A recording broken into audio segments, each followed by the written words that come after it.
tudo bem com você? Seja muito bem-vindo a mais um capítulo do Mundo Corporativo que hoje se dedica a falar sobre a nova economia. O que é isso? Como sobreviver? Você está preparado para este novo momento ou continua trabalhando com aquele modelo mental de antigamente? Para entender esse assunto, trouxemos aqui no estúdio do Mundo Corporativo o Renato Mendes, que é um dos sócios da Orgânica e que, com o outro sócio, o Rony Cunha Bueno, escreveu este livro aqui que eu tenho em mãos, Mude ou Morra, tudo o que você precisa saber para fazer crescer seu negócio e sua carreira na nova economia. Renato Mendes, que também é professor do INSPER. Renato, desde já, muito obrigado pela sua gentileza de estar conosco aqui no Mundo Corporativo. Bom dia. Bom dia, muito obrigado. Eu que agradeço pela oportunidade de poder conversar com você e com nossos ouvintes. Primeira coisa que você me explica é o que caracteriza a nova economia. Milton, acho que a gente está vivendo um momento muito importante, que é uma transformação do que a gente chama da velha para a nova economia, né? O que é a velha economia? A velha economia é uma economia que foi criada sob o padrão da Revolução Industrial. É uma economia que a gente olhava para dentro, a gente olhava para produtos, né? E criava processos para ter uma produção em escala. Eu costumo dar um exemplo que eu acho que é bem bacana, que é quando a gente fala do fast food. A gente estava conversando aqui antes disso, né? Perguntei até se já tinha comido um hambúrguer num fast food. Mas o fast food é um velho negócio. O fast food, eu acho que ele é o grande exemplo, ele é o clímax aí da velha economia e da revolução industrial. Por quê? Porque eles foram capazes de te entregar um hambúrguer em poucos minutos. Por que eles conseguem fazer isso? Porque eles criam um processo que funciona muito bem e que tem velocidade e ganho de escala. Agora, o que acontece quando o cliente chega lá e diz o seguinte: olha, eu queria que o meu cheeseburger fosse sem alface. Uhum. Primeiro de tudo, você toma uma encarada do atendente, você está quebrando o processo dele, você vai dificultar a vida dele. E segundo, você vai ser escanteado, você vai esperar uns 5 minutos para receber seu sanduíche. O que está acontecendo por trás disso? A gente está quebrando esse processo, que tem uma lógica fabril, né? A gente está quebrando. E é isso que está acontecendo na disrupção da velha, para a nova economia. Na nova economia, Milton, quem manda é o consumidor. A gente precisa entender que quem vai dar o norte da nossa estratégia corporativa ou da nossa carreira é sempre o cliente, o consumidor. O cliente que está pedindo o sanduíche sem maionese, ele não está preocupado em qual o processo, ele não está preocupado em ganho de escala e nem tem que estar.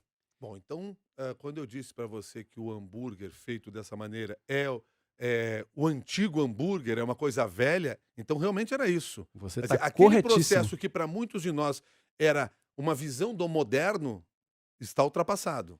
Ele já foi uma visão do moderno no seu tempo e agora ele está ultrapassado. Exatamente por isso que a gente está conversando. Eu preciso entender que quem vai dar o norte aqui da conversa é o consumidor.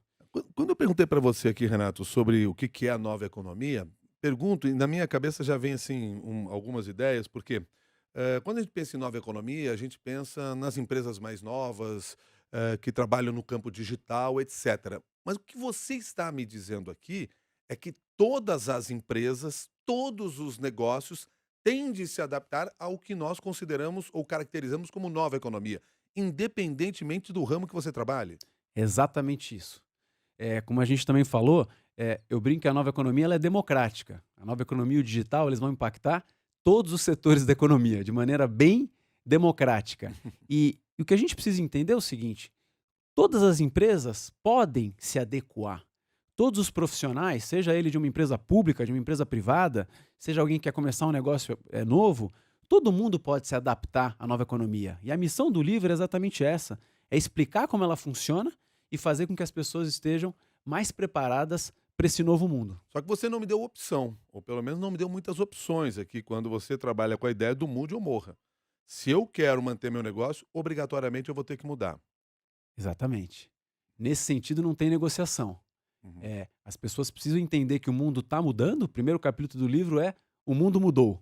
As pessoas precisam entender que o mundo está mudando e elas vão ter que sim readequar suas estratégias. Ou podem ter o mesmo fim de empresas como Blockbuster, Kodak, que viram seus negócios que eram bilionários, né, que empregavam milhares de pessoas, do dia para a noite perdendo valor na perspectiva do consumidor. E, de novo, quem manda nessa história é o consumidor. Se ele quer o hambúrguer feito do jeito dele, a gente vai ter que alterar os nossos processos para entregar esse hambúrguer.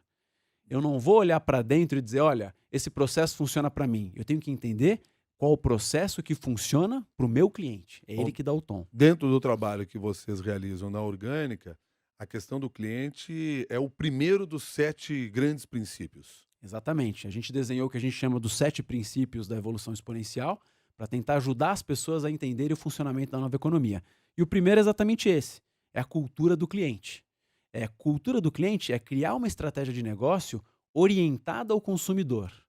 Que é a coisa mais comum que acontece lá na Orgânica. A gente chega para trabalhar com um cliente novo e eu digo para ele, você acha que você é uma empresa orientada ao consumidor? Ele me diz, claro que sim.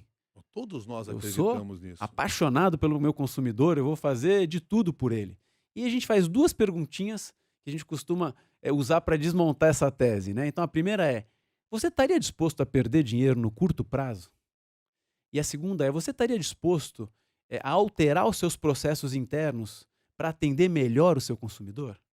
Porque quando a gente entende que algumas vezes a gente vai ter que dar um passinho para trás, é hora que vem a resistência, né? Então, eu digo, não, isso eu não posso fazer. Eu vou perder dinheiro aqui. Não. Ô, Renato, esse troço vai dar um trabalho gigantesco, cara. Já funciona aqui o fast food. Você está me pedindo para mudar meu processo? Eu estou te pedindo para mudar o seu processo. Por isso que essa transição da velha para nova, às vezes ela é um pouco dolorosa, mas ela é necessária, Milton. Quando a gente fala orientado ao cliente, não se pode cair numa armadilha de se deixar de inovar, porque vai se pesquisar o que o cliente quer, e aí o cliente não tem a visão do futuro que você, como empreendedor, deve ter e acaba pedindo o mesmo de sempre. Não sou eu, como empreendedor, que devo estar à frente do próprio cliente, oferecendo coisas para ele que ele nem sabia que podia ter?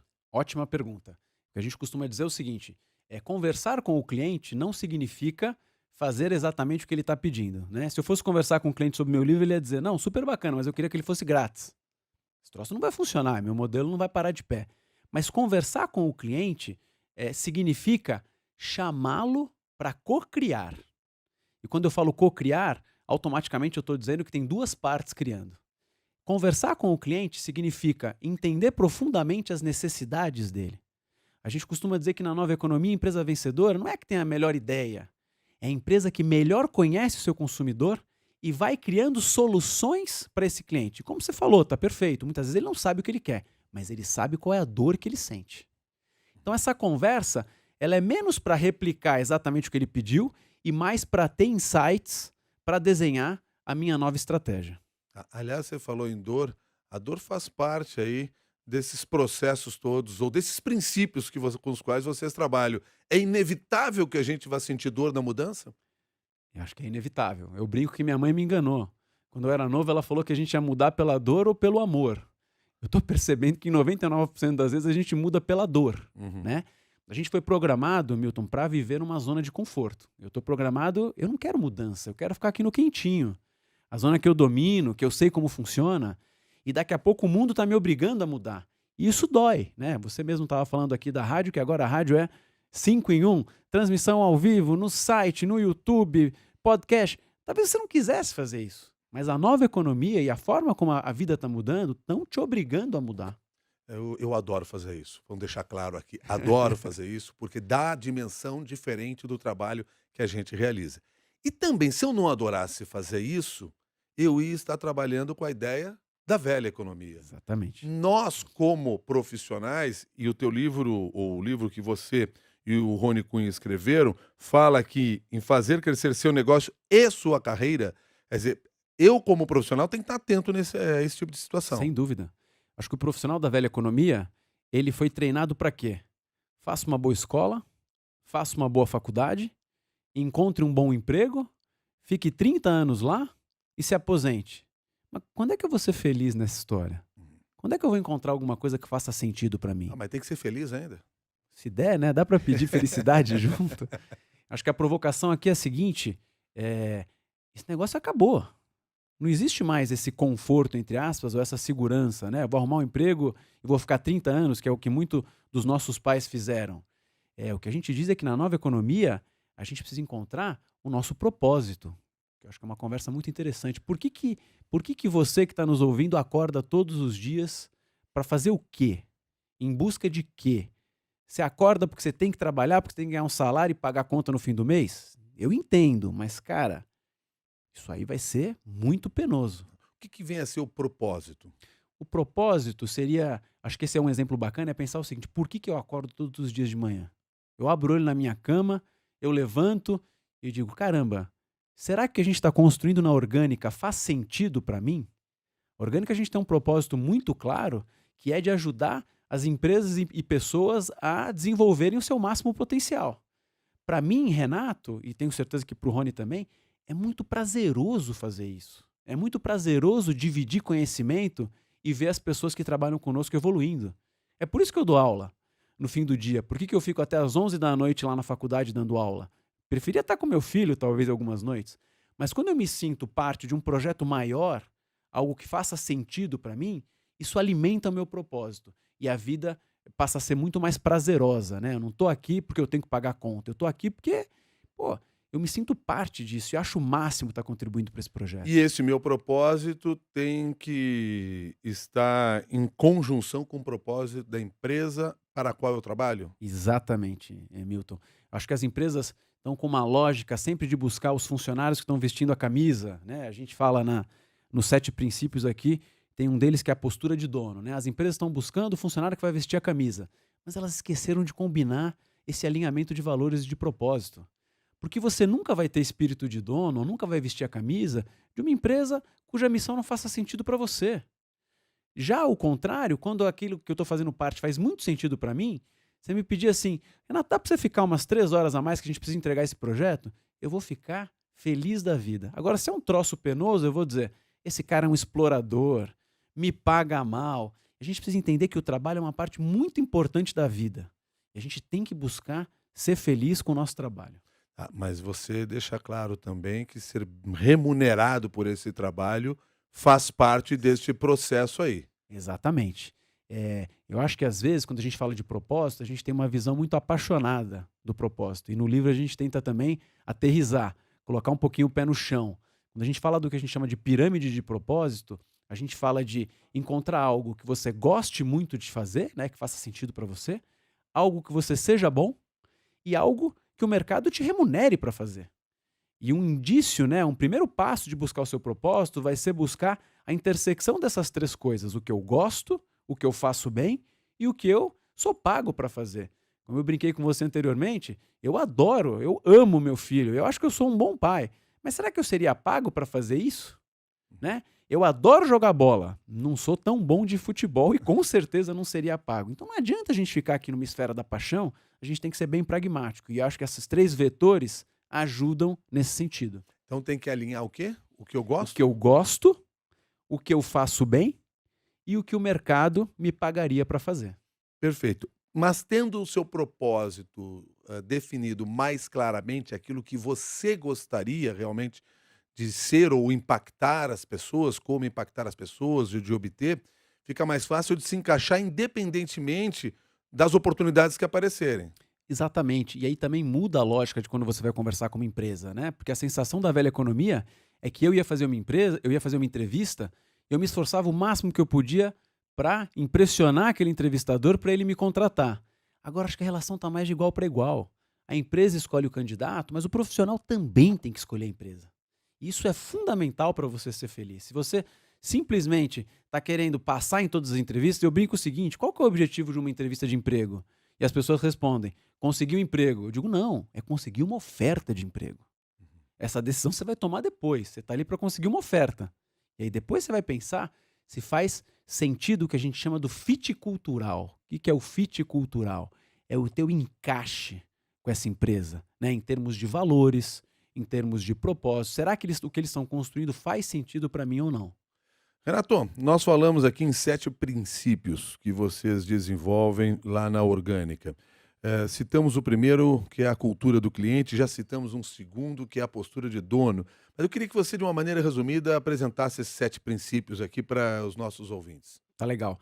Então, o segundo, a gente fala que é o sim é possível, né? A nova economia, acho que ela é pautada por uma lógica que toda vez que você vai tentar uma coisa nova, né? A primeira coisa que você ouve é falar assim, isso é muito difícil. Esse troço não vai dar certo. Cara, tem um amigo que tentou e não conseguiu. Poxa, eu e o Rony, a gente construiu carreira na Netshoes.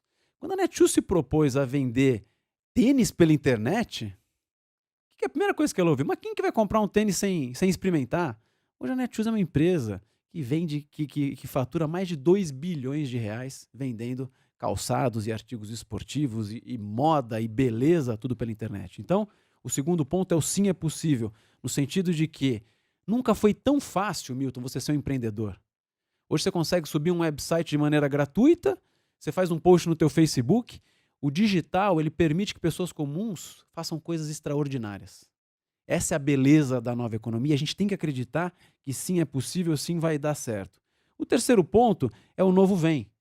O novo vem quer dizer o seguinte, o tempo todo a gente tem que pensar que tem algum garoto ou alguma garota em algum canto do mundo está fazendo exatamente o que a gente faz, provavelmente de uma maneira mais eficiente e mais barata. Uhum. E esse negócio vai me impactar em algum momento, né? O que eu estou querendo brincar e provocar é: fique atento às tendências do setor em que você atua. Não espere a mudança chegar e quebrar o teu negócio ou acabar com a posição que você tem hoje na sua empresa. Eventualmente você tem um cargo numa empresa que você já está vendo que nos Estados Unidos já não existe mais. Então o novo sempre vai vir. O que a gente tem que fazer é se antecipar. O que eu quero é que a postura seja de antecipar e não reagir à mudança. O quarto princípio com os quais vocês trabalham é um tema que se tem tratado muito dentro do ambiente corporativo, mas eu sempre vejo assim receios em relação a isso, que é a questão da possibilidade de errar. Me parece que todos nós ainda somos muito treinados a não ter direito ao erro, porque a cobrança vai vir e muitas vezes vem de maneira muito maior do que deveria. Quer dizer, o direito de errar é um princípio que deve ser respeitado dentro de uma empresa que pensa na nova economia? Sem dúvida, não existe inovação sem erro. Vou repetir porque é importante. Não existe inovação sem erro. Se a gente simplesmente começa a punir, né, de maneira quase que irracional, todos aqueles que, ao tentar fazer algo novo, errem, eu vou criar uma cultura de medo dentro da empresa. E uma cultura de medo, o que você faz? Você faz o que o seu chefe manda. Uma cultura em que você simplesmente faz o que o seu chefe manda, você tem menos margem para tentar o novo. A gente precisa entender, Milton, que o erro, ele nada mais é do que um degrau nessa escada da inovação. Ninguém inova de 0 a 1 sem errar 2 ou 3 vezes no caminho. Mas o que a gente precisa perceber é, o que eu aprendi com esse erro? Quando eu errei, eu volto a estaca zero? Não, eu já estou um nível acima daquele que Mas eu tava. preciso de gestores que compreendam essa realidade. Me dê esse espaço, senão eu não vou arriscar. É por isso que também o gestor e o líder, ele também precisa passar por uma transformação muito grande na nova economia. Quando a gente fala no livro de gestão, sob a ótica da nova economia, tem uma questão super importante que a gente chama do zero ego, né? O que é o zero ego? É você entender que por mais que você seja, provavelmente, como chefe, a pessoa mais experiente na sala, é muito provável que a solução para um problema não venha de você.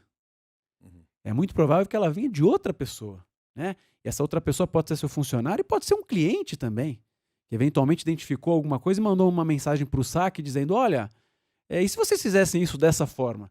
Então o zero ego passa por, não existe mais o dono da verdade, o rei aqui dentro do meu feudo, né? As grandes empresas são divididas em feudos em que os donos não deixam que ninguém venha, não, você não sabe como é que funciona. O zero ego é exatamente isso. É a gente entender que a solução pode vir de qualquer lugar.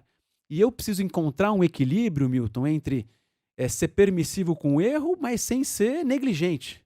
Também isso aqui não pode virar a Disneylândia, né? A festa do caqui, que todo mundo pode fazer tudo. E buscar esse equilíbrio, eu acho que é o grande desafio. Bom, nós falamos também sobre a postura do dono, que seria o quinto princípio nessa lista. Exato. E você já se referiu isso, fazendo ali uma relação com a ideia de você ter um propósito, e se o seu propósito é alinhado com o da empresa, é muito mais fácil ter essa proximidade, você se sentir ali pertencente daquele ambiente. E os dois últimos princípios são: viva bem no desconforto, foco e obsessão. Esses são legais também.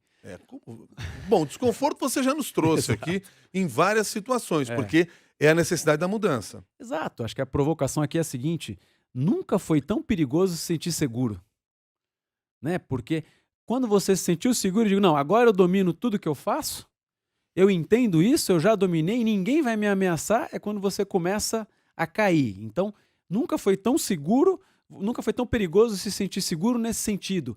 A gente vive uma lógica do desconforto permanente.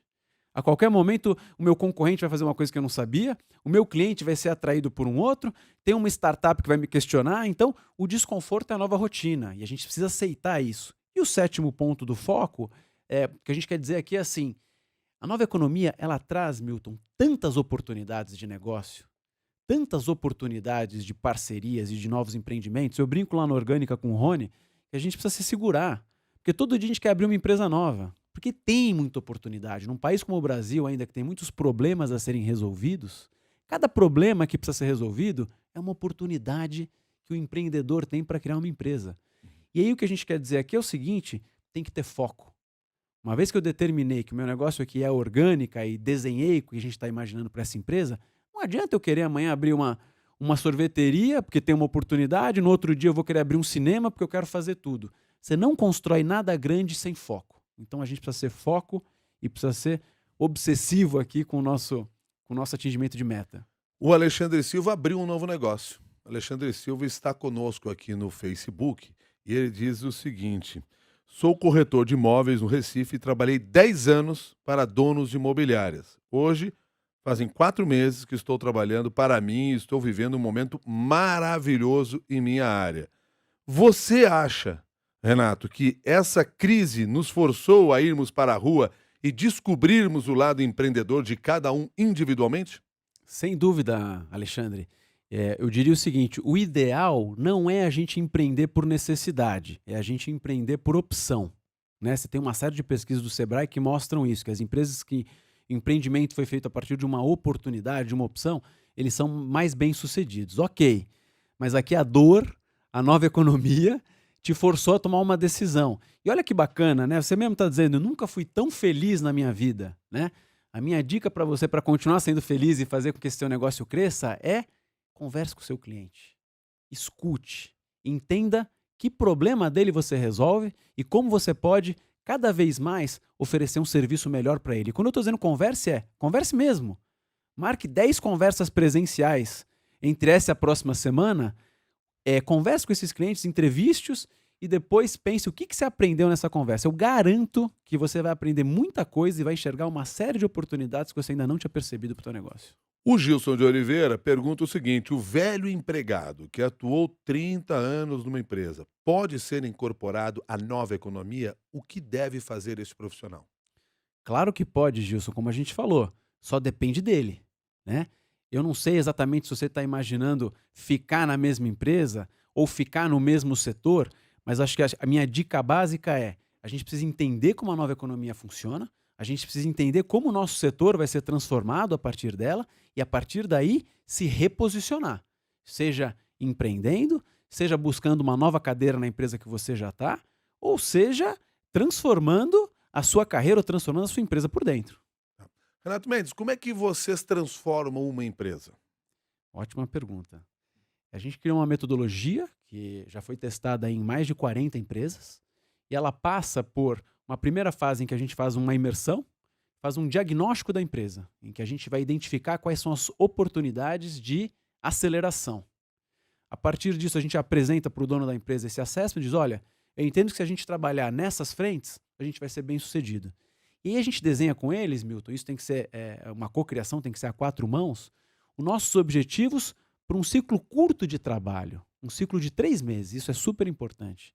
Uma startup não é capaz de fazer um planejamento de 5 anos, porque tudo muda muito rápido. Então a gente trabalha em poucas frentes, em objetivos de curto prazo. Para dar um exemplo concreto, amanhã eu estou indo para Belo Horizonte para fazer uma reunião com uma empresa de lá em que a gente vai apresentar esse assessment. E a gente sabe que com eles a gente precisa trabalhar em cultura corporativa, ter uma cultura mais alinhada à nova economia. Eu preciso fazer uma transformação no time de marketing dele, tanto em pessoas, quanto em ferramentas, quanto em técnicas mesmo de trabalho. E eu preciso falar sobre gestão. Porque eles têm um modelo de gestão e um mindset muito velha economia. A gente precisa transformar esse modelo de gestão. Então, mais ou menos isso. Eu entendo o problema, eu faço um assessment, desenho um plano no macro e depois a gente entra em cada uma dessas frentes. O que tudo isso sempre vai ter em comum? Ter o mindset da nova economia, ter a forma de pensar da nova economia. Você falou em 3 meses, que é um ciclo. Exato. Em 3 meses você muda uma empresa? A gente consegue mudar bastante coisa. Você se surpreenderia se visse. Ah, mas como é que faz isso? Eu preciso ter um comprometimento muito forte da liderança. Se a liderança não estiver conosco nessa jornada, a gente não consegue mudar nada. Uhum. Muitas vezes, é importante dizer, a gente inicia mudanças em 3 meses, a gente não conclui às vezes. Mas é por isso que eu faço planos e metas de curto prazo. Se eu disser assim, olha, a CBN tem uma meta aqui agora de ter 10 milhões de ouvintes até o fim do ano. A primeira sensação que vai dar no time vai dizer, caramba, esse troço é impossível, não vou conseguir chegar lá. Agora, se eu disser o seguinte, vamos tentar aumentar 100 clientes novos por semana? Vamos dizer, 100 clientes eu acho que dá, 100 ouvintes eu acho que dá. Então o que a gente vai fazer essa semana para ter mais 100? Olha, na live eu vou abrir para perguntas. Ou não, vamos começar a transmitir. Então a gente vai fatiando isso e trabalhando em pequenos ciclos. Isso é muito importante para mudar o mindset. A gente já tem os 10 milhões, vamos pegar outra meta? Mas enfim, isso você disse que é possível fazer numa empresa. Sim. É possível fazer em um profissional? Se eu quiser me transformar para estar pronto para a nova economia, em 3 meses eu me transformo? Com certeza. Ou há um conhecimento que eu vou ter que buscar que me leva a mais tempo, que é mais amplo? Milton, eu tenho dito para as pessoas o seguinte, eu tenho um filho de 9 meses, que é o Joaquim, e eu brinco dizendo o seguinte, eu não acho que o Joaquim vai fazer faculdade. Falo isso um pouco para chocar mesmo. Eu falo, como assim, Renato? Será que ele não vai fazer faculdade? Eu acho que ele não vai fazer faculdade porque o modelo de adquirir conhecimento está se transformando numa velocidade tão grande que eu não acho que ele vai ficar sentado numa mesa ouvindo um professor falar. E aí o que eu quero dizer para as pessoas que querem mudar é o seguinte, uma boa parte do conhecimento que você precisa para mudar de carreira, para mudar de área ou para se mudar, ele está disponível gratuitamente na internet. Então, o pessoal vem muito conversar comigo sobre marketing digital, que é a nossa praia. Mas, Renato, como é que eu começo trabalhando em marketing digital? Cara, a primeira coisa, por que você não faz o curso do Google de Search, que é um curso gratuito e te dá uma certificação? Por que você não vai num site de uma empresa, um blog como a Rock Content, que é uma empresa que fala de marketing de conteúdo, e vai aprender lá com eles?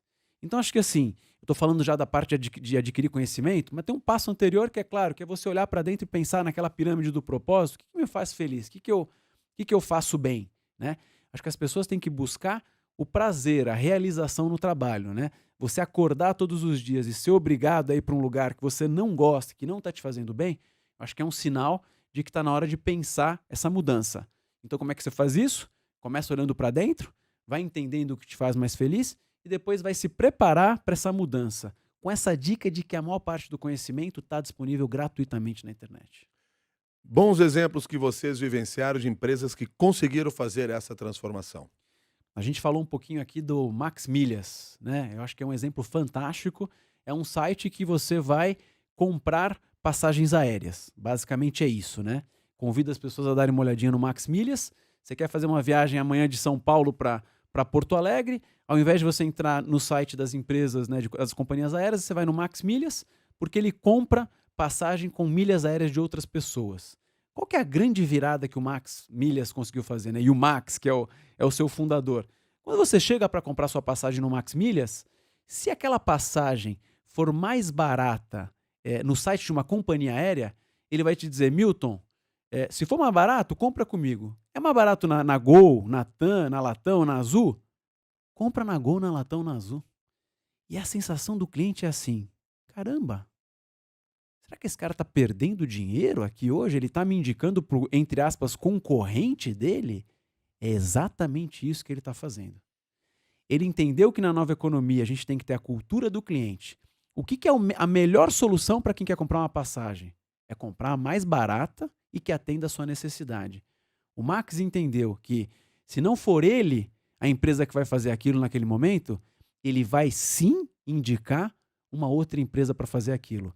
Ele está perdendo, entre aspas, dinheiro?